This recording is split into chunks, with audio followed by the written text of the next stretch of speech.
What's up, everybody? I'm Stan, and welcome to Detail Comics, where we go over comics in detail. This is Comics Cafe, which is a super casual show that comes on every once in a while, where I deal with something specific that's going on with either the channel or something in pop culture or something along those lines, or in this case, announcing a winner of a contest, which is the first time I've ever done that. So, sit back, enjoy your coffee. I know I will, and we'll go from there. So the first thing that I want to talk about is Thor Ragnarok. So this is going to be a quick little movie review.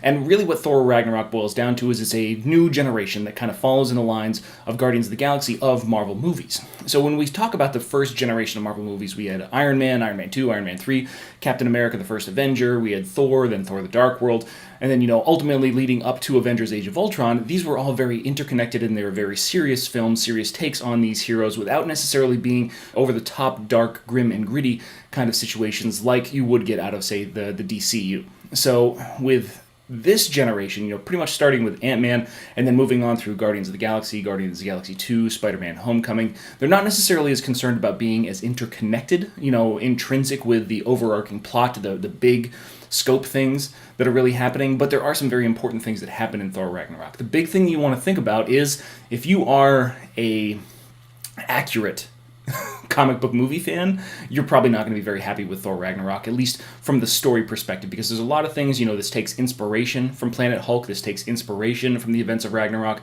but in no sense does it ever, faithfully reproduce what happens in the comic books. And then ultimately, if you're a fan of the serious Thor that we got in the first two movies, you're going to find yourself a very different Thor, a very different Loki, and overall a very different cast of characters. The bright spots: everybody absolutely destroys the roles that they're in. Once you understand the concept of the movie that's really going on, that this is an action comedy that is, it's so close to being a parody of itself that it's hilarious. There are some moments where the comedy overshadows very serious moments. I don't want to really get into too many spoilers, but overall, I'm really happy with Hela's performance. I wish they gave her a touch more depth. I really like Chris Hemsworth as Thor. I think he really rejuvenated the character. It's really interesting because I feel like he felt this character was getting a little stale, and this gave him a lot to work with. And he's got some great comedic timing that it really comes down to. Jeff Goldblum is very much Jeff Goldblum as the Grandmaster, and it really kind of plays off of Benicio del Toro's Collector. You just get the sense that there's these eccentric elders of the universe that are out there, and they're just so weird because they've been so alive for so long. We don't see any really ties to the larger part of continuity. However, there are some very earth-shattering events that happen in this movie. Overall, I found that it was really enjoyable. It's not necessarily in my top 5 as far as, Marvel Cinematic Universe movies go, but it's definitely my favorite Thor movie, and it's actually a very solid film. It's definitely top tier of the middle of the pack when it comes to the MCU and exactly what's going on in that respect. Definitely recommend you guys go check it out. It's easily a fun movie that you can really enjoy yourself with. You don't necessarily need to take too seriously, which is really the whole goal of the movie itself. So now that we've talked about Thor Ragnarok, let's talk about what's coming up on the channel. I've actually got a really cool project that I'm working on, and I'm going to give you a little bit of my required reading, or at least the reading that I've been doing to kind of prepare for this project. It's going to be starting up sometime next week, and you guys probably aren't going to see it until about 2018, but I think that it's really interesting. But based on the books I'm going to show you, see if you can kind of guess what I'm planning for 2018. All right, so to start off with, I've got a pretty interesting book here, and this is going to be Simplified Anatomy for the Comic Book Artist. So this is a book that one of my artist friends has lent me. I really want to kind of get back into drawing a little bit more, working on my illustrations. I'm not really what you would consider an artist or a professional artist. However, I do have a penchant for drawing these kind of things. So I do want to kind of understand a little bit more about what goes into the creation of a character and the anatomy, actually drawing out these scenes for specific purposes. The next thing that I'm going to be reading is Framed Ink. So this is all about composition. So this is actually, how to tell a story through visual panels.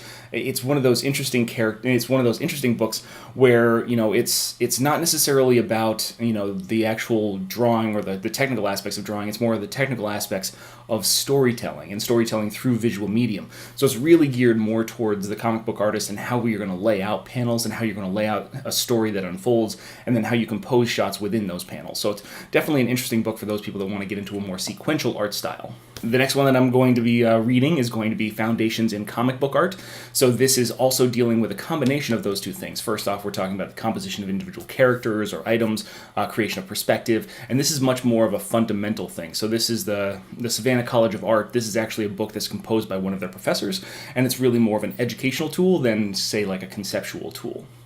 Next, there we've got Will Eisner, so this is, graphic storytelling and visual narrative. So Will Eisner, the Eisner Awards, he is one of the founders, or he's really one of the pioneers of creating a specific medium for visual storytelling, visual narrative through art. So I'm super excited about this. This is actually a book that's pretty much told entirely in, almost like illustrated sentences, very much like Scott McCloud's Making Comics.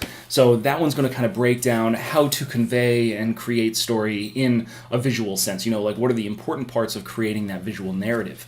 Another thing is going to be DC's Guide to Writing Comics. So DC's Guide to Writing Comics is all about how you structure and create the actual framework for your story. So how you're going to work with an artist, creation of scripts and what goes into those scripts and how you can kind of do things. You've got the Marvel method where you just deal with plot and then the artist kind of takes on the composition and the storytelling visually, or you've got a very specific one like Scott Snyder tends to write a lot of details into his scenes and break things down panel by panel. Same thing with Dennis O'Neil, who authored this.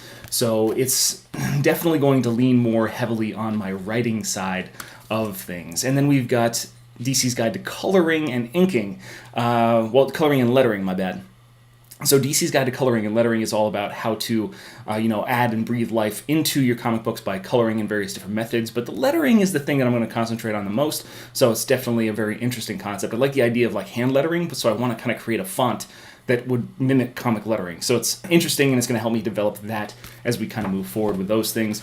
And then finally, we have Perspective for Comic Book Artists. So this kind of goes into the composition of the frames and various things that go into creating a comic and sequential art. So definitely an interesting perspective. I just want to really educate myself more on the practice and process of creating comic books so that way, maybe we've got a little bit more detailed analysis going in various things, not necessarily, quite strip panel naked style, because he just focuses very much on the visual composition and really kind of crushes that aspect of things. I can't really hope to compete with him on that. I mean, he's got his own magazine by panelbypanel.com, which I'm a subscriber to, so I can't really compete with him on that, but it's definitely something I'm interested in, diving a little bit deeper into the actual structure, the actual breakdown of what makes comic books comic books. And then finally, the moment that you've all been waiting for. So this is all about this bad boy. So this is Batman White Knight #1. It's a variant cover and it's signed by Sean Gordon Murphy. I had this signed by him at his local comic book shop in Portland, Maine. And this is going to be about who wins this bad boy. So I did a random drawing. I took all 3,870, I think 72 people at that point in time, or 69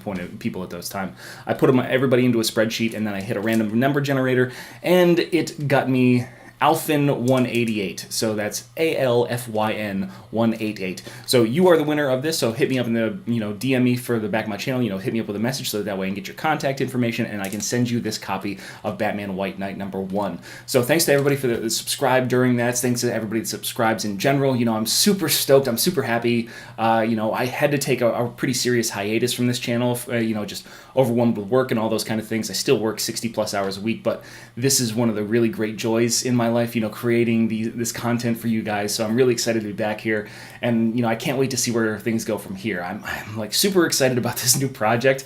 It's scary at the same time, but I'm really excited about what kind of potential it brings to both you guys as the viewers, the listeners, and to me as kind of like being a creative entity and stuff like that, and how it kind of counterbalances what I do for my normal job. So I'm really excited about that. I'm really glad that you guys are sticking around. Thanks for watching the videos. Thanks for commenting. Thanks for subscribing.